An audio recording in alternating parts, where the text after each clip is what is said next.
Egypt played a prominent and pivotal role in reaching a final ceasefire in the Gaza war, a role acknowledged by US President Donald Trump himself and confirmed by all the international parties, leading to the signing of the Sharm el-Sheikh agreement to end the war in Gaza. In light of this, our coverage highlights the key terms of the Gaza war ceasefire agreement and Egypt's central role in making it happen.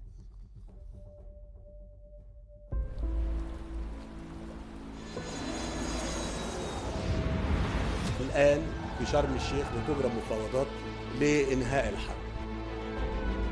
I may go there sometime toward the end of the week, maybe on Sunday.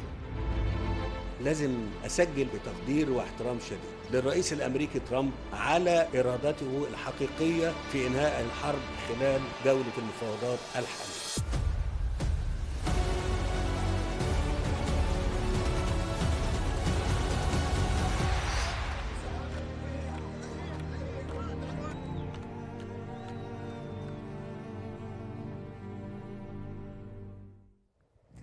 Egyptian President Abdel El-Sisi has received U.S. envoy for the Middle East, Steve Witkoff, and the senior advisor Jared Kushner at Al-Ittihadiyya Palace with Egypt's intelligence chief and the U.S. ambassador present.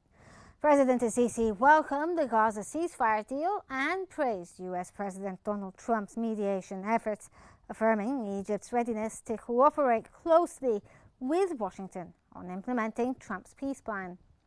President El-Sisi affirmed Egypt's eagerness to sign the deal soon and its commitment to working with the U.S. and mediators to implement it responsibly. He stressed the need for an immediate ceasefire and praised the roles of the U.S., Qatar and Turkey. Both envoys thanked Egypt for its pivotal role, while President El-Sisi emphasized Egypt's ongoing coordination with the U.S. and its mediators to ensure the ceasefire, aid delivery, and the detainee release happens.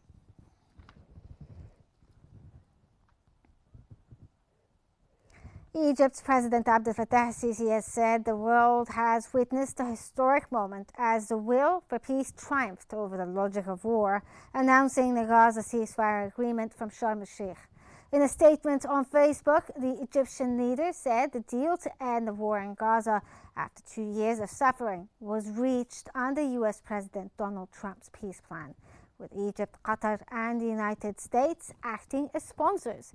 His Excellency also described the agreement as more than the end of the war, but a new beginning that opens the door to hope, justice, and stability for the peoples of the region.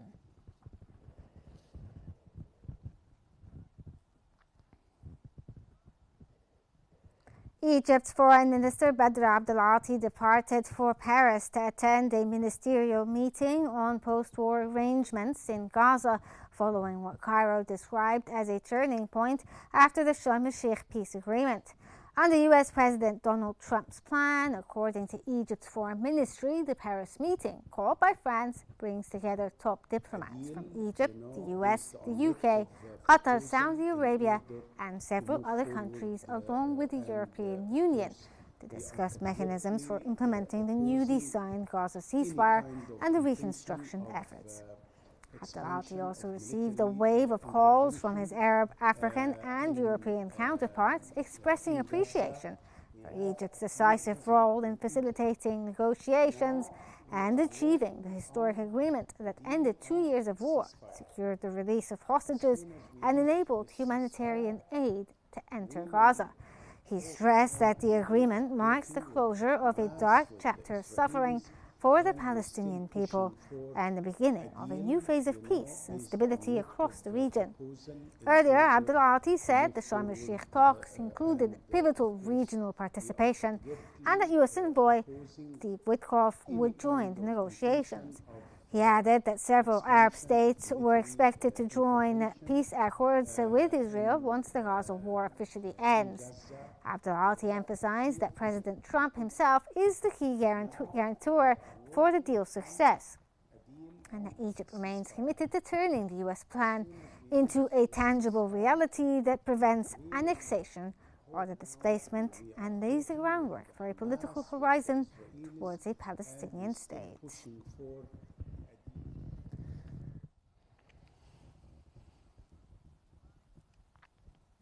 The Egyptian Foreign Ministry spokesperson, Ambassador Tamim Khalaf, has stated that the Sharm el-Sheikh agreement is the end of the Gaza war, marks a full success for the Egyptian state.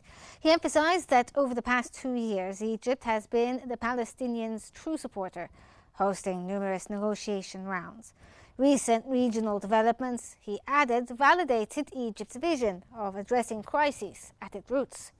He added that Egypt has provided the largest aid to Gaza, around 700,000 tons, and the new agreement will double the number of aid trucks entering the Gaza Strip.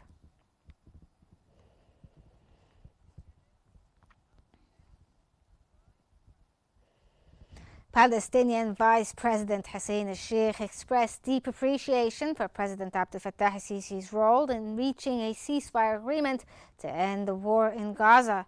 He also extended his gratitude for Sisi's efforts to bring an end to the conflict in the Gaza Strip and to safeguard Palestinian rights.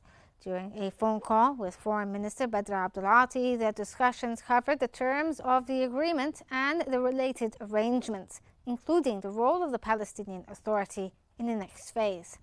Minister Abdel Ati stressed the importance of international support for the Palestinian Authority and its efforts, considering it a legitimate governing body, in order to enable it to carry out its responsibilities.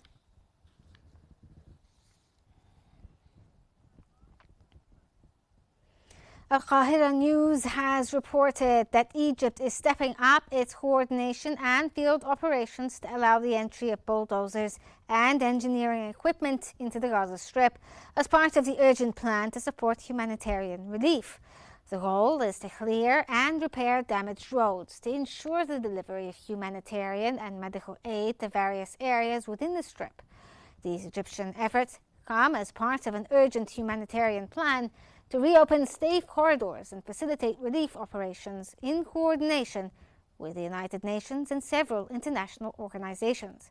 It continues to exert pressure to ensure the uninterrupted flow of aid.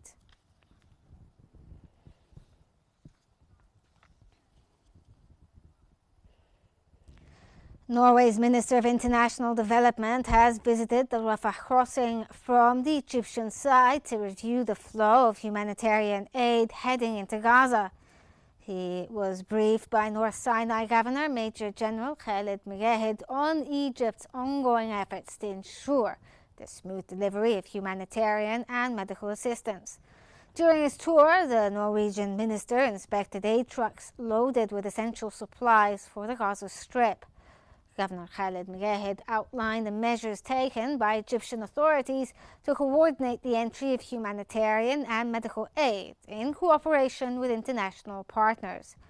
The visit comes as Egypt continues to play a central role in facilitating relief operations and supporting efforts to alleviate the suffering of civilians in Gaza.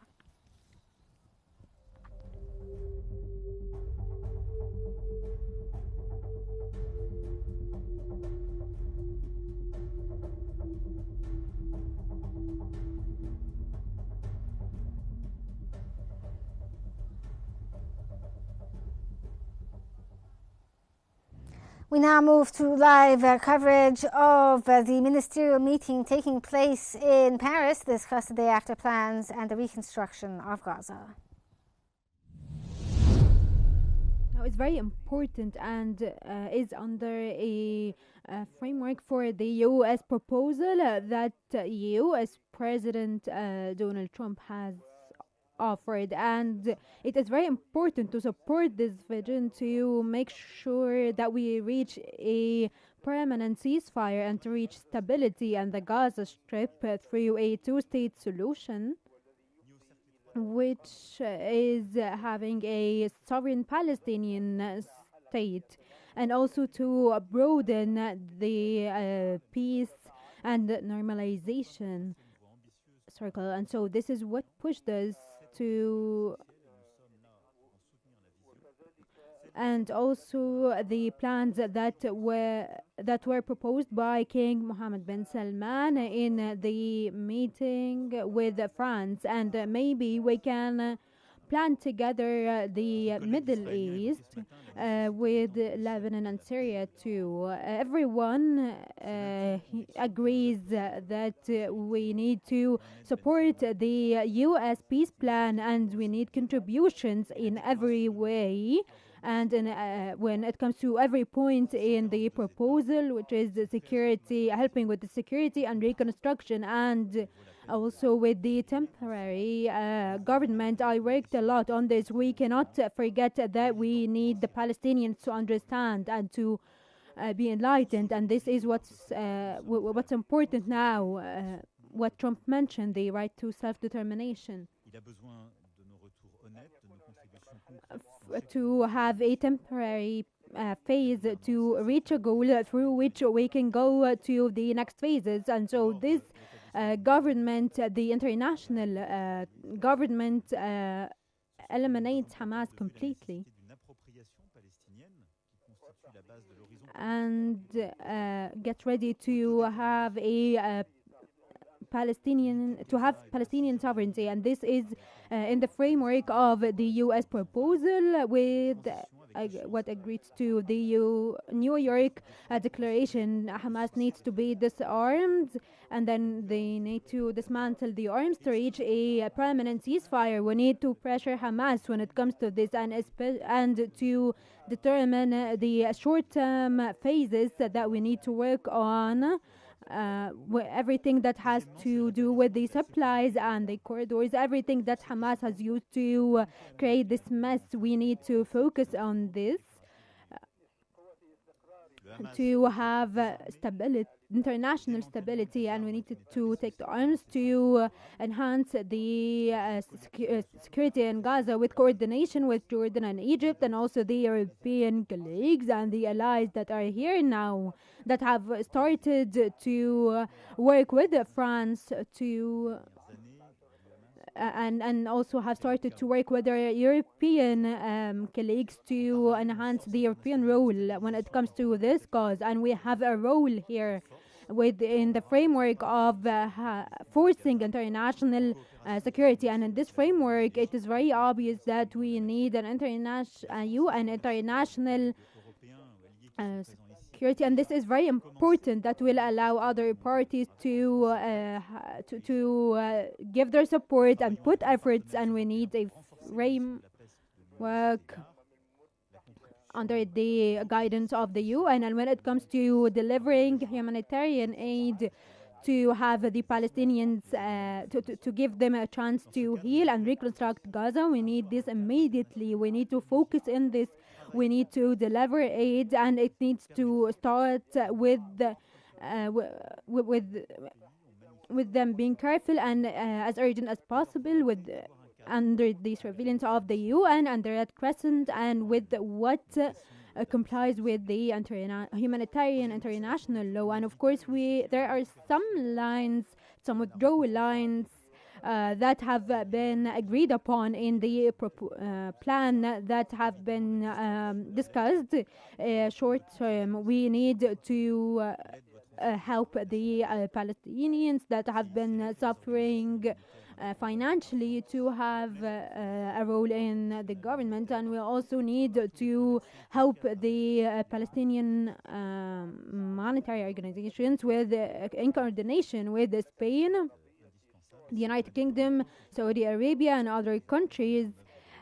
We need to coordinate and to put our efforts to strengthen the Palestinian government, and also other groups of countries that can reconstruct Palestine. This is very important to implement the U.S. plan. We need to convince everyone when it comes to this. And finally, I want to say, we cannot forget the West Bank, and we need to we need to stop the operations, because this is a threat and is against the international law, and there is force and brutality and instability, and this goes against the US proposal and our hope for a safe region, and it also goes against our previous and the agreed upon points by the US, and this doesn't have to do with Hamas or the 7th of October 2023. And we cannot the region cannot enter into a new battle. Everyone here, esteemed ladies and gentlemen, a few weeks ago we were around the table to push for a two-state solution and support the peace and security plan for us all to start a new era. And then we have a peace proposal by the US president, and the agreement that we reached yesterday is a historic event, and we need to know that we need to put our efforts to turn this phase into reality. And throughout these phases, we need all of the phases to be a reality. And we know that war is a very hard thing, and sustainable peace is vulnerable. And so this strategic peace, we need to have long-term peace and long-term security. And so having you here in Paris is very important, and I thank you for your efforts with your counterparts and the negotiators that have worked for a long time yesterday, and we work fully with what aligns with the US proposal. Thank you, and I wish you all the success, and I'm telling you, you can depend on France always. Thank you so much, and I wish you luck.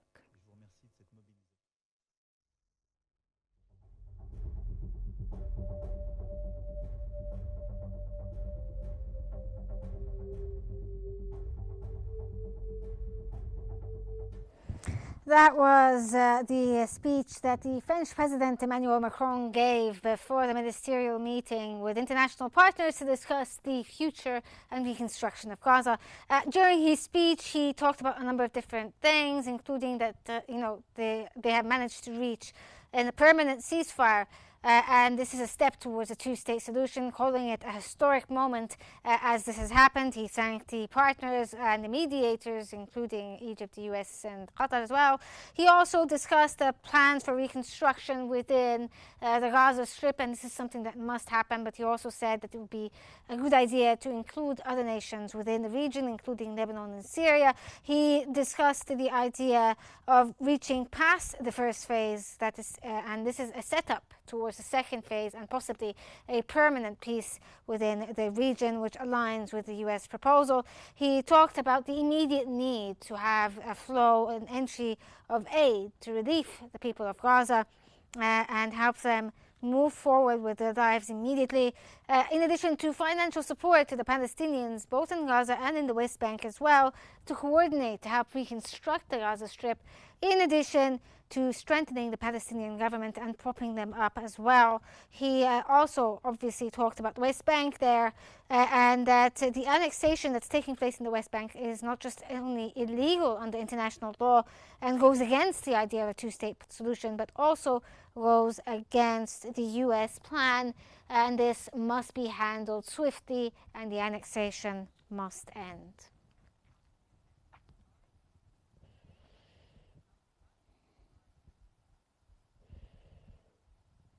For further analysis, we're joined from Cairo by affirm managing editor Mohammed Azzeddine. Thank you, sir, for joining us here on Q News.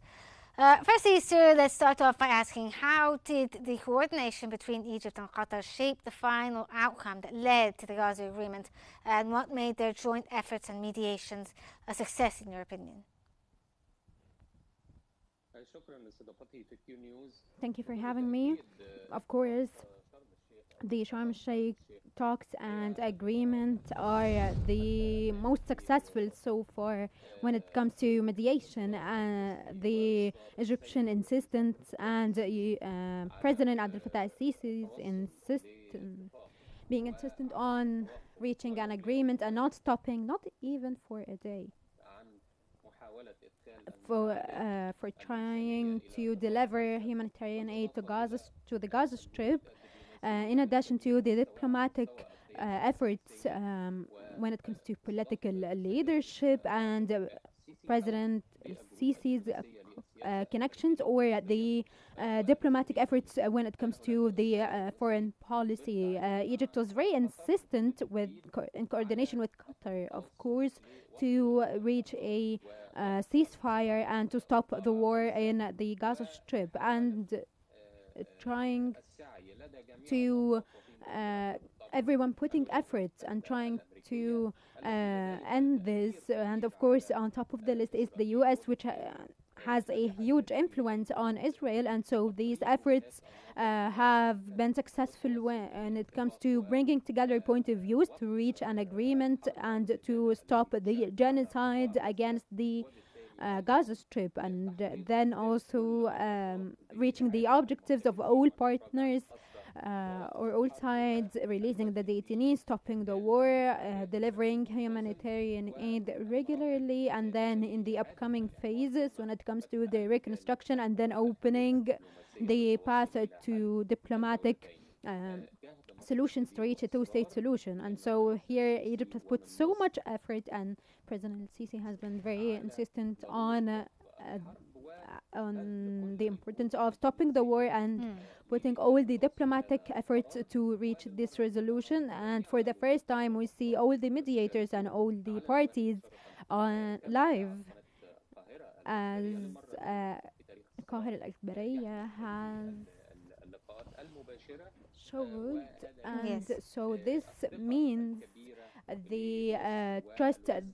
Yes, which kind of brings up the next point here, sir. Now, what distinguishes Egypt's role when it comes to these negotiations from other mediation efforts, and how has Cairo managed to maintain the trust of both sides throughout this process?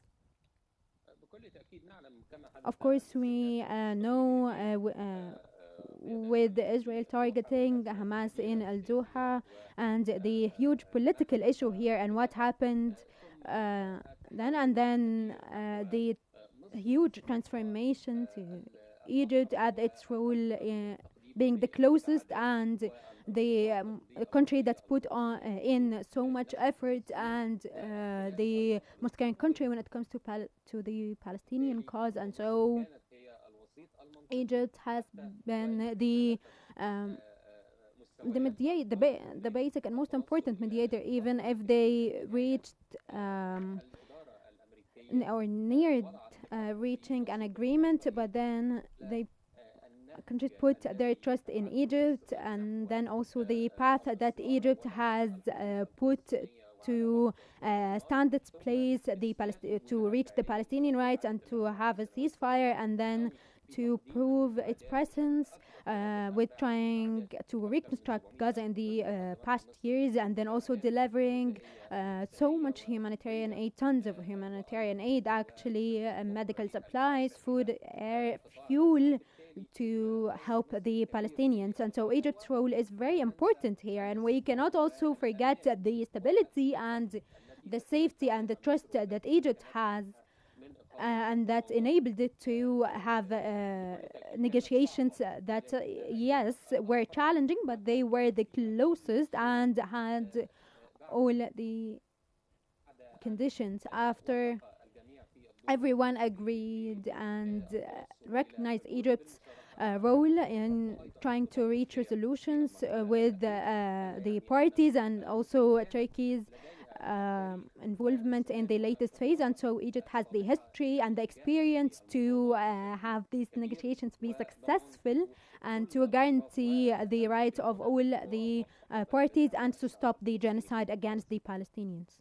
Okay, thank you so much. That was Mohammed Izzeddin from Cairo's Al-Ahram managing editor. Thank you for joining us here on Q News, sir. And this brings us to the end of our special coverage for now, but don't forget to follow Q News on YouTube, Facebook, X, Instagram and TikTok on the handle @QNewsEGY to stay informed. Thank you for watching and stay tuned for more.